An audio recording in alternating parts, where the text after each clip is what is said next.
উদ্দেশ্যে বলতে চাই যে আগামীকালকে গতকালকে আমাদের এই সচিবালয়ের অভিমুখে যে পদযাত্রা ছিল এই পদযাত্রার সময় শেষের দিকে পুলিশে একটা গণ্ডগোল হয় এবং বিনা উস্কানিতে আমাদের কয়েকজনকে গ্রেপ্তার করে। এই গ্রেপ্তারের প্রেক্ষিতে মাননীয় প্রধানমন্ত্রীর শিক্ষা উপদেষ্টা মাহাথির আমিন উনি তাৎক্ষণিক মন্ত্রণালয়ে খবর নিয়েছেন এবং মাননীয় শিক্ষা প্রতিষ্ঠান কেন্দ্রীয় ভর্তির ব্যাপারে উনি পদক্ষেপ গ্রহণ করতে বলেছেন।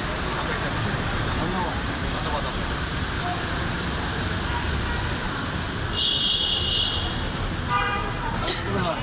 আপনি ভালো আছেন? বসেন বসেন।